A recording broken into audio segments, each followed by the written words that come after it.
আজকের ভিডিওতে আমি শেয়ার করতে যাচ্ছি একটি অসাধারণ সুন্দর কাপল সেটের এমব্রয়ডারি ডিজাইন। যারা স্বামী স্ত্রীর জন্য একই ডিজাইনের পোশাক তৈরি করতে ভালোবাসেন তাদের জন্য আজকের ডিজাইনটা হতে পারে একদম পারফেক্ট। আসসালামু আলাইকুম, welcome back to my channel Khadija lifestyle. কেমন আছেন আপনারা সবাই? আশা করি ভালো আছেন। আমিও আলহামদুলিল্লাহ ভালো আছি। অনেক দিন পর আপনাদের জন্য একটি সেলাই ভিডিও নিয়ে চলে আসলাম। আজকের কাপল সেটটি তৈরি করা হয়েছে সাদা কাপড়ের উপর পার্পেল এবং সবুজ রঙের সুতা দিয়ে। দুটি রং একসাথে এমনভাবে ব্যবহার করা হয়েছে যা দেখতে খুবই মার্জিত, আকর্ষণীয় এবং চোখে আরামদায়ক। এই ডিজাইনের মূল আকর্ষণ হলো সুন্দর একটি বর্ডার লাইন ডিজাইন। একই ডিজাইন ব্যবহার করা হয়েছে পাঞ্জাবির গলায়, হাতায়, শাড়ির পাড়ে এবং আঁচলে। ফলে পুরো কাপল সেটটি এসেছে দারুণ একটা মিল এবং অভিজাত লুক।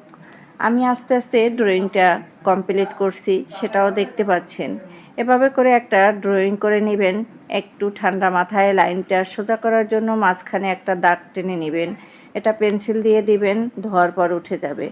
আর আমি এখানে একটা পেন দিয়ে এটা ড্রয়িং করেছি, আপনারা মার্কার পেন দিয়ে করবেন, তাহলে একদম ধোয়ার সাথে সাথে উঠে যাবে। এবার আমি সেলাই করব। ভিডিওতে আমি ধাপে ধাপে দেখিয়েছি এই ডিজাইনটি আঁকতে হয়, কিভাবে সুতা নির্বাচন করেছি, কিভাবে কোন অংশে কোন রং ব্যবহার করেছি এবং কিভাবে পরিষ্কার ও সুন্দরভাবে সেলাই সম্পন্ন করেছি। পার্পল রংটি ডিজাইনকে দিয়েছে রাজকীয় সৌন্দর্য আর সবুজ রংটি এনে দিয়েছে প্রকৃতির সতেজ অনুভূতি। এই দুই রঙের সমন্বয়ে সাদা কাপড়ের উপর অসাধারণভাবে ফুটে উঠছে এই ডিজাইনটি। ধীরে ধীরে আমি পার্পল কালারের ফুলটা সেলাই করছি। দেখবেন পার্পল কালারের ফুলটা সেলাই করার পরই দেখতে একটা অন্য রকমের লুক আসছে, কারণ সাদা কাপড়ের উপর যেমন সুতাই আপনি ব্যবহার করেন তেমনই দেখতে সুন্দর লাগে। তাই আজকের ডিজাইনটি তার চেয়ে কোনো অংশে কম না। যারা কাপল সেট খুবই পছন্দ করেন তাদের জন্য এই ডিজাইনটি হবে খুবই পারফেক্ট একটা ডিজাইন। তাহলে আজকের এই ডিজাইনটি ফলো করবেন, আপনিও সুন্দর একটা কাপল সেট তৈরি করে নিতে পারবেন। আমি এখানে শাড়ি এবং পাঞ্জাবির জন্য দেখিয়েছি, আপনারা চাইলে থ্রি পিস এবং পাঞ্জাবির সাথেও করে নিতে পারেন এবং মা মেয়েও ড্রেস ম্যাচিং করে করতে পারেন। এটা সম্পূর্ণ আপনাদের নিজস্ব ব্যাপার, নিজের পছন্দ। শুধু ডিজাইনটা একটা আইডিয়া, এই ডিজাইন অনুযায়ী করে নিলেই হয়ে যাবে। যারা ঈদ, বিয়ে, পারিবারিক অনুষ্ঠান কিংবা বিশেষ কোনো উপলক্ষে কাপড় ড্রেস তৈরি করতে চান তাদের জন্য এই ডিজাইনটি খুবই মানানসই। ভিডিওটি শুরু থেকে শেষ পর্যন্ত দেখবেন, কারণ প্রতিটি ধাপ আমি বিস্তারিতভাবে দেখানোর চেষ্টা করছি যাতে নতুনরাও সহজে শিখতে পারেন।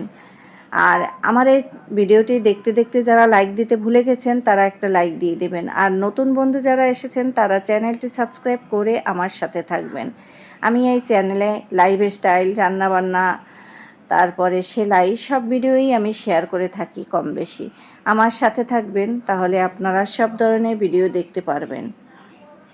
আর একটা কথা না বললেই নয়, যারা আমার ভিডিও দেখবেন সম্পূর্ণ ফুল ওয়াচ করবেন, কারণ আমি কিন্তু সবার ভিডিও ফুল ওয়াচ করে দেখি।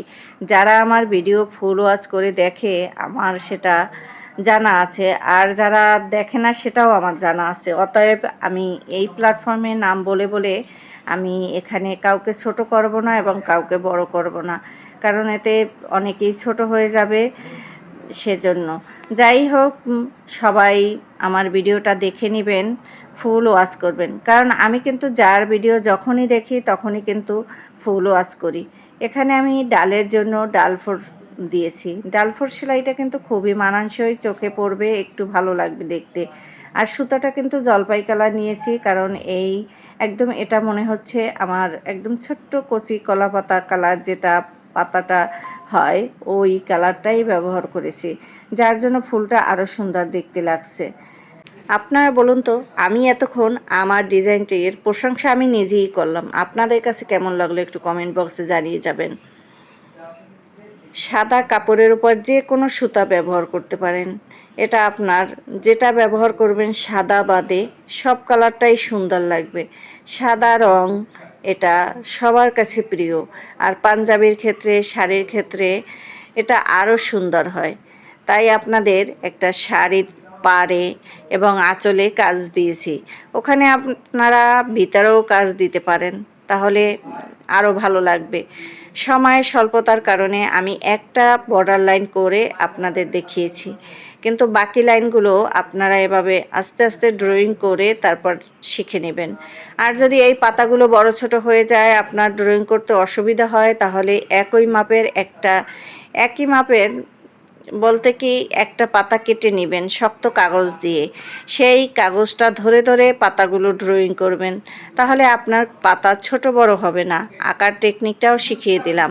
আর লাইন সোজা করার জন্য স্কেল দিয়ে দাগ টেনে নেবেন একটা কাঠ পেন্সিল দিয়ে, তাহলে কোনো হালকা করে একটা দাগ দিয়ে নেবেন। দাগটা দেওয়ার পর ওই লাইনটা সোজা হবে, লাইনটাও বাঁকা হবে না। আপনাদের কিন্তু অনেক কিছু টিপস শিখিয়ে দিলাম ড্রয়িং করার। অনেকেই বলেন, ভাবেন যে ড্রয়িং করা অনেক কঠিন, সেলাই করা আরও কঠিন। আসলে একটু ধৈর্য ধরে খেয়াল করে দেখেন কিভাবে আমি কত দ্রুত এই সেলাইটা করে ফেলতেছি আর কত সুন্দর এটা কাজের ফিনিশিং। তবে একটা জিনিস খেয়াল রাখবেন, সবসময় সেলাইয়ের কাজের ফিনিশিং কিন্তু রাখবেন। এজন্য প্র্যাকটিস করতে হবে। একদিনে আপনার সেলাইটা অনেক সুন্দর হয়ে উঠবে না। আস্তে আস্তে করে যখন প্র্যাকটিস করতে করতে দেখবেন আপনার সেলাই আপনার কাছেই ভালো লেগে গেছে। যখন আপনার কাছে ভালো লাগবে তখন মনে করবেন অন্যের কাছেও ভালো লাগে। আর নিজের হাতে তৈরি করে যদি একটা কাপল সেট তৈরি করে পরাই যায় আর হাজব্যান্ডকে একটা পাঞ্জাবি উপহারই দেওয়া যায়, তাহলে তো আর কথাই নেই, তাহলে তো হাজব্যান্ড মহা খুশি। এভাবে আপনাদের জন্য আমি সেই চিন্তা করেই একটা কাপল সেট নিয়ে আসলাম। সবসময় রান্নাবান্নার ভিডিও দেই, তারপরে ঘোরাফেরার ভিডিও দেই, একটু কাপল সেটের জন্য একটা ভিডিও দিয়ে দিলাম যে এভাবে আপনারা একটা কাপল সেট তৈরি করেও আপনারা পড়তে পারেন। আমার সেলাইটা প্রায় শেষ হয়ে গেল। এখন দেখুন কেমন লাগে দেখতে। এভাবে আরেকটু বড় সাইজের পাপড়িও দিতে পারেন বা এর চেয়ে ছোটো সাইজও করতে পারেন, এটা আপনাদের খুশি। কিন্তু তবে দেখতে কিন্তু ভীষণ ভালো লেগেছে। প্রথমে থাম্বনেইলে আপনারা দেখতে পেয়েছেন যেমনটা, তেমনই কিন্তু হয়েছিল। খুবই ভালো লাগছে।